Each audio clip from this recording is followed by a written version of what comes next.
Um, Hi guys, welcome to Triple N Network. I am here again today. I want to share with you a recipe on how to make teaspoons. This recipe is so simple, it's good for everyday use. If you want to make snacks for your kids to carry to school, if you just want to make something nice for your family, if you don't have bread, then this is a very good alternative. It uses very kidogo ingredients. So maybe if I show you what I'll be using today, and this recipe by the way, it takes like under 30 minutes to just be able to prepare everything. So if I can take you through the ingredients that I'll be using today, I have self-raising flour. I like this one from X because it has everything in it. Then I have Blue Band Original. You guys, if you're in Kenya, you know that we have this Blue Band Original, and then we have the other one which is used for bread spread. But for baking, I like this one. Then I also have like 2 medium-sized eggs that I'm going to use. I have sugar, then I have whole milk. I have this one for long life. It's the one that I normally buy to like use for baking and even for tea at home. So I have this one for Brookside. I used some of it, so the remaining one is what I'm going to use for this recipe. So basically, like, that's all that I'm going to use for this recipe. And as I've mentioned, it's actually very simple and it will take you like under 30 minutes just to be able to prepare everything. For my baking, I will also use this, but then at some point, this is just for mixing. But then after that, I'm going to use my hands because when you're making scones, you don't need the flour to be like very smooth. So before I begin, I am going to switch on my cooker just to make sure that the oven is hot as it should be, that it heats up. I'm going to put it like at about 30 minutes. Yeah, so that the oven continues to heat up as I prepare. So I do have a measuring cup with me. This is an equivalent of 1 cup. And the scones I'm going to make are probably for a household of 3 or 4 people.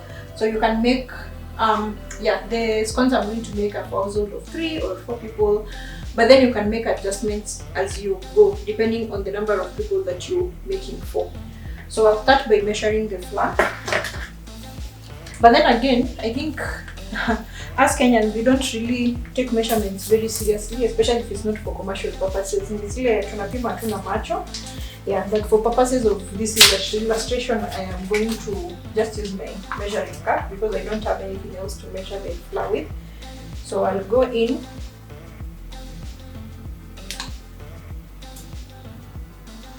with about 2.5 cups of flour. Again, this is self-raising flour.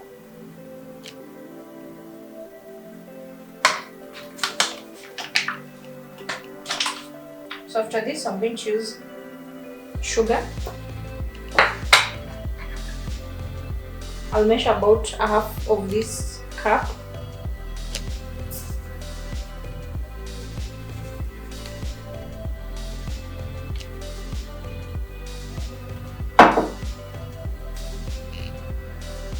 So here.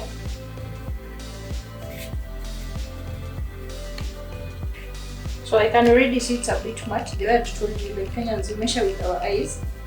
I can already see that sugar is a lot, so I'm going to return some of it.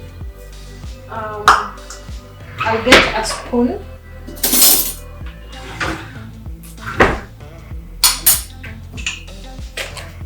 So I'll mix the two first, that is the sugar and the flour.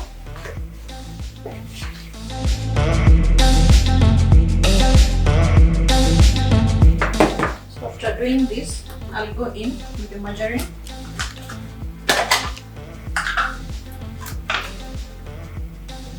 You can use unsalted butter if you like. So this I will use about 2.5 tablespoons.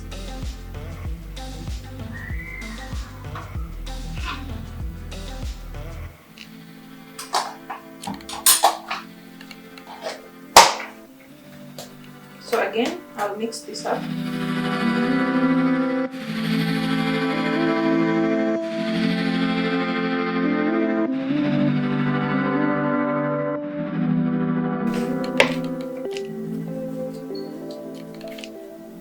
So I'm using my fingers just to make sure the blue band that I've just put in mixes up well.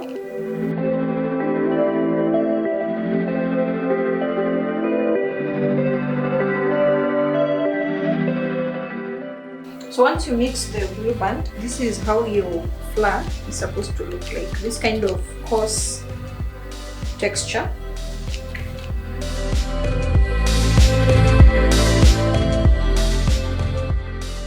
Just make sure the consistency of your flour is the same. Then I'll take my 2 medium-sized eggs.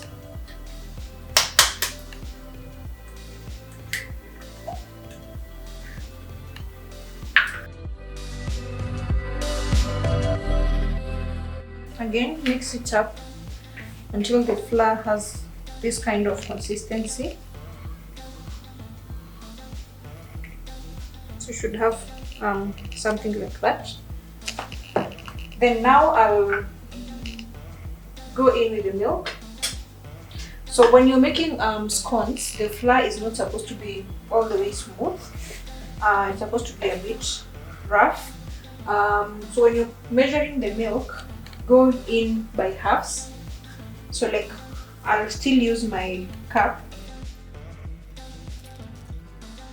I'll put a bit of milk, like this is half a cup.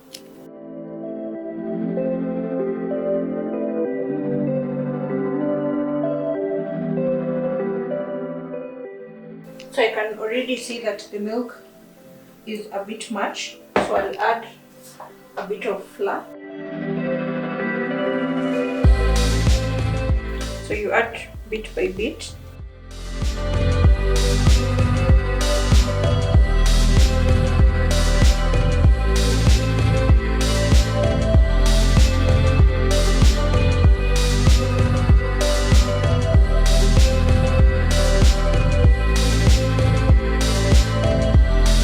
Your dough should be looking something like this, not all the way smooth. You see how the inside is? Yeah. So once it's like this, it's ready for you to roll, cut up, and then put it in the oven.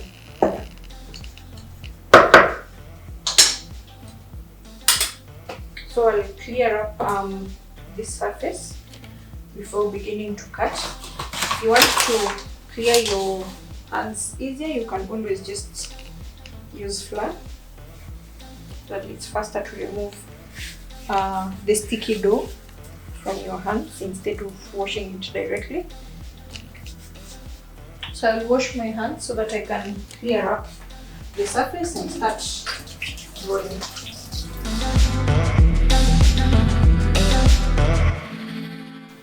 Let me plug you guys on where to get these storage jars if you're interested. You can get them at Rico Jars. They are on Instagram. They have a variety. They have 1 liter, half liter, I think 250 ml, 2 liters and 3 liters of the same. So you can check them out to get their prices, but I'll also try and indicate the prices on my stories. Though I got them a while back, I think I've had them for about 2 years. And they've served me very well. This is what I used to store like all my grains, to store sugar, to store flour, like just as you can see. These bowls, I got them from Tuskies when we had Tuskies a while back. I think they were going for 75 bob each. For these types of mwiko, these ones I got them at Kampunji, and they came a set like this, and I think they are going for 250 shillings. So if you want, you can actually get them from there.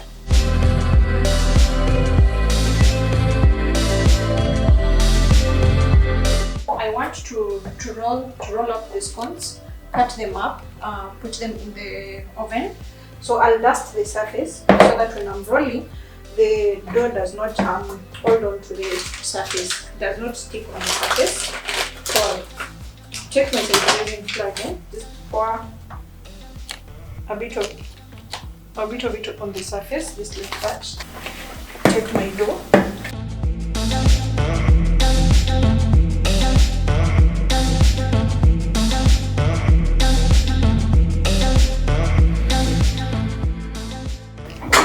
So point, I'll go in with my pin.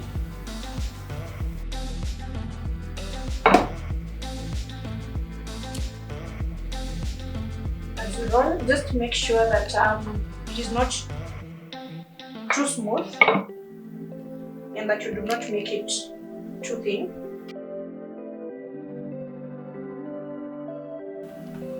So at this point of cutting, if you want, you can use a cutter. If you are like me and you don't have something to use to cut with, you can use a glass. I'll just use like a glass, a water glass. So I'll cut them into circles.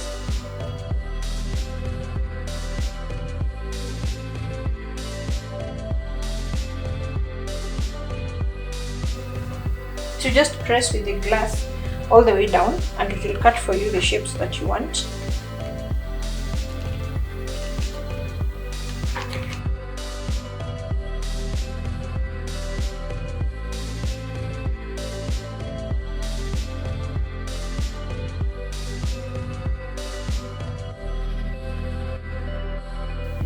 And because we do not want to waste any dough, we will put these pieces together. So you'll have pieces like this remaining, which you can just put in the oven like that. So these are the ones that I have ready. If you have raisins by day, you can add them to the recipe if you so wish, or if you want to add in some granola, whatever that you want to add in. If you like those extra sweet things, you can also put them. If you want to add some chocolate, you can be able to add them in. So for us, we like ours just plain the way they are. So I'll go in, take my oven tray, then arrange them. So here is my baking tray. I just used the one that came with the oven.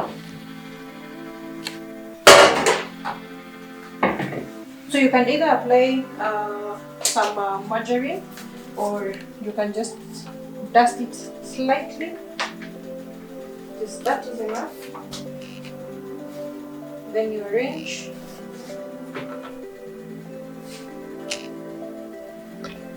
So this is how it looks like. So I'll have this go in the oven.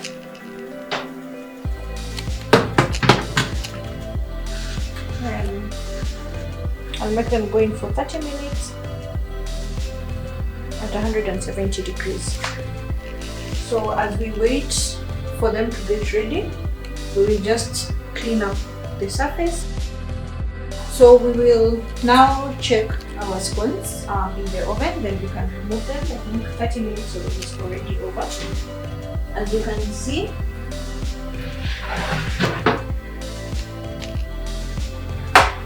they're nice and brown and golden in color. So they're ready. If you want them to cook a bit more, to become a bit more hard like cookies, you can, but then I prefer mine like this. And once you remove them from the baking tray, if you want them to soften a bit, you can always cover them with foil paper so that they become a bit more moist. So this is how they look. I'm going to remove them from here. And here we go. So you can decide to take them with a bit of jam. You can decide to have them with a bit of syrup. So there's the golden syrup. This one is from Peptang, or the caramel syrup, which is from Kent. Whichever one that you like, they'll still give you a very amazing result.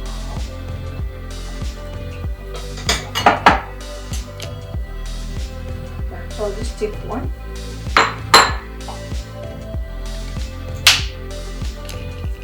Then go in with my syrup, just so that you have a taste.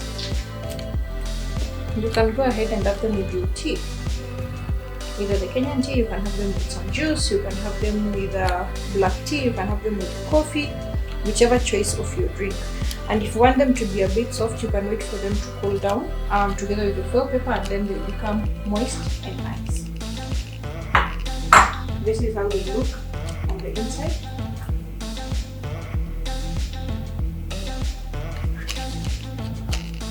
And I can have a taste on your behalf. have so that you guys get to know how they taste.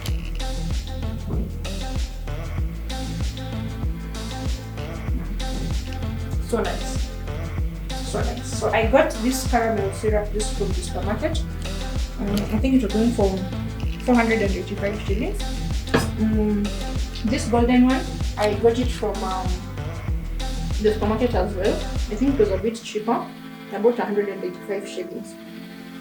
Let me show you these things taste so amazing. And the syrup makes it even better. Yeah, so in this case I've gone with the caramel one. Yeah, and that's it. So try this recipe and let me know whether it works for you. Let me know how you find it. Let me know if you alter it and how you're going to make it to suit your needs, and let me know if you liked it. And up to this point, it's a wrap. And you guys, if you're watching and you haven't subscribed, kindly subscribe so that you continue promoting the work of Triple M Network. Subscription is free. If you're a returning subscriber, you are amazing, and I'm happy to have you here again.